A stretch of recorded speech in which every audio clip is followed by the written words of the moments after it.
Now I know what you guys must be thinking, why on earth would I make another video towards Sargon of Akkad, considering that I'm a card-carrying red, and he's already stated time and time again that he doesn't want to talk to us and thinks that we should all be laughed at? Well, I have a simple reason for this.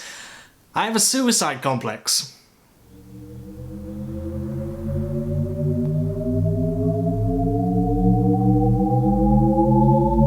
So just so we're aware, okay, should be laughed at and scorned.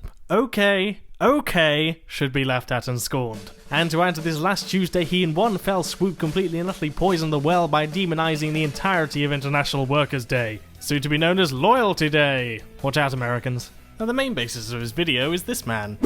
If you don't know who he is, he's Britain's answer to Stephen Yeah, but the difference is he's a Marxist. No, that's right. I'm honest with you, I'm a Marxist. But he's attended a Stalinist rally! Oh no, wait, hang on, that's the May Day parade, a celebration of worker solidarity from various different isms. A parade that's been going back decades. A parade that, oh boy, this is gonna be fun. And then a film from 2013 emerged, again in 2016, where he's describing himself as a Marxist and he's been waiting all his life for the banking crisis. This is quite interesting, actually. Well, let's actually look at what he said to sum up that speech. It's 30 seconds long, and as we all know, those ones are quite good to quote mine. This system, based on greed and profit, does not work. What we need is a system based upon planning for need and democratically controlled. This system of greed and profit does not work. We need a society that focuses on need and democratically controlling. How exactly is that a bad thing? Democratically running your work... Oh... Right, let's move on. Because personally, I don't really want to be a slave to socialism. Yes, I'd much rather be a slave to the bottom-up system of capitalist markets of which none of us have any control over whatsoever, and of which we certainly don't get any democratic say. That's a far better system. There are so many libertarian types who go on about the fact that we don't live in a capitalist system. We live in a neoliberal corporatist system, where the corporations and banks, if they fuck up, they don't collapse as what Hayek wanted, they get bailed out like what Keynes wanted. For all Sargon's striving about how the left goes, not true socialism, despite the actual thing being a lot more complex than that, and personally I've never really heard anyone use those exact words, Sargon, Carl, is perfectly okay with people saying not true capitalism, because that's what it is. You can't just flush it up with pretty fancy words. I mean, imagine this. If we lived in the Middle Ages, we wouldn't be saying stuff like, that's Zamindarism, that's the Tokugawa shogunate, that's Swedish feudalism with a human face, that's Russian Tsarism, but 12th century British Isles feudalism now. That's my kind of No, we wouldn't be saying that, would we? Okay, we'd be saying that it's feudalist, because that's what it is, and that is the definition that it sits under. And like I've already told Carl, the corporatism that we are under is simply an evolved function of these characteristics. Not more, not less. Oh no.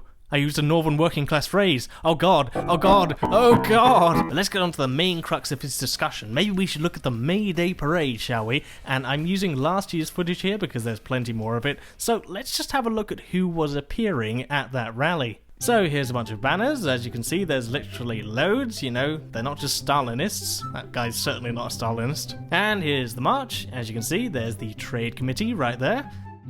Yeah, here comes some trots. I think they're about to split off. There's a feminist initiative supporting striking miners, but they're feminists, so who gives a shit? Shortly followed by the TUC, the Trade Union Committee.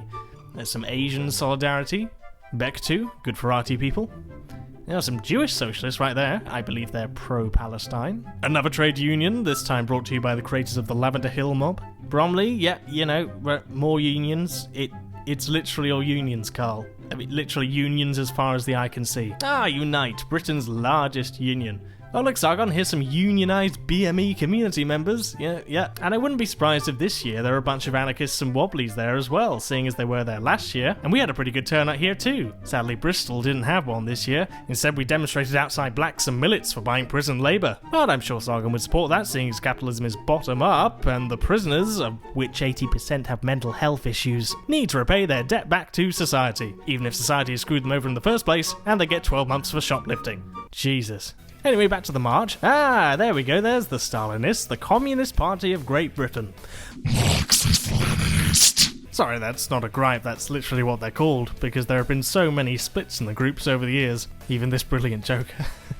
And here's a few happy tanks having a little dance. You don't seem very well-meaning when you appear under communist flags and next to pictures of Joseph Stalin. John, what are you doing? What are you doing? In what world did you think this was actually a good idea? I find it telling how you so heavily point out that he's standing under one communist flag who, well, look at him, he just happened to be there, when there's like several other huge banners that aren't even remotely Stalinist. Then again, Sargon is absolutely terrible when it comes to understanding what capture the flag means. But as you can see, in comparison to the entire march, there's only a handful of Marxist-Leninists. Bristol's last year was a mere 4 marchers. Hashtag Labour Mayor Martin Reeves speaks out of the Trinity Centre amongst a crowd that includes 4 Marxist-Leninists. Martin Reeves is a Stalinist. I don't care if he supported austerity cuts. He's a red. He's a red! And largely this is just me making a point here. I mean, yes, sure, there's a guy holding a sickle flag behind John. And yes, there are plenty of people in the crowd who are also doing the same. But the way that Sargon is making it out here is almost as if the entire crowd wanted to suck Uncle Joe's dick, except they aren't. They're simply a huge conglomerate of different worker groups who are marching to celebrate the gains that the movement have made for decades, so it's really peculiar that Carl makes it out as if he's only speaking solidarity to the tanks. Also, just to let you know, John went to this working class May Day event. Where was Theresa May? Oh, I'm sure she was just off somewhere doing a bit of virtue signalling. I personally will actually, for the first time in my life, be voting for the Conservatives, because I do not trust any of the other parties to do this correctly. This is your game, isn't it, Carl? You just hate Corbyn so much that your answer is to vote for more austerity under the guise of a more cromulent and embiggening society. Yeah, that'll do. But he is just a moron, and I put it down to the fact that he has been a career politician almost his entire adult life. Yeah, let's not vote for the guy who always stood against austerity, wants a £10 minimum wage, renationalise the railways, and like all of these other things are relatively easy to find if you're willing to look. No, let's vote for the former Bank of England career politician of 20 years who's always voted against progressive reforms and wants to continue the line of neoliberalism that we live under.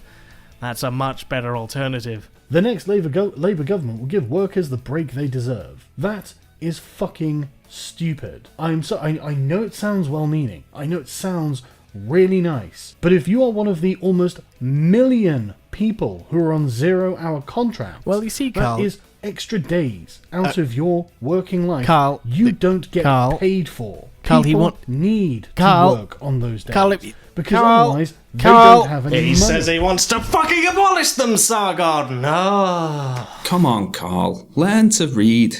It's not that hard. You know, I believe in you. You can do it if you try. Yeah, you know what? This skull knows what he's talking about.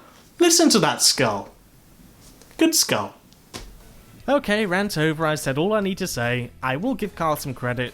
He's really not as bad as these two jokers. So it used to be a really nice, fun holiday, sprung from pagan roots. You know maypoles, those things? People used to have fun dancing around those and a good time. Yeah, instead of maypoles, now people are being hit with bats and explosives and fireworks on May Day because communists took over a really great holiday. They like to do that. You fucking Christians. What did you do? Truth be told, in this current political climate, I doubt that Corbyn will be able to do very much. Rather than this, I suggest a better alternative rather than simply voting every 5 years. No, seriously, do it. I mean, if there's one thing we've learned over the past few weeks, it's that you can get a better experience for your annual union conference than you can by paying $12,000 to go for a weekend trip away in the Bahamas. Long live Ja Rule! We set off to join the picket lines, but together we cannot fail. We got stopped by police at the county line. They said, go home boys, or you'll go into jail. And which side are you on, boys? Which side are you on?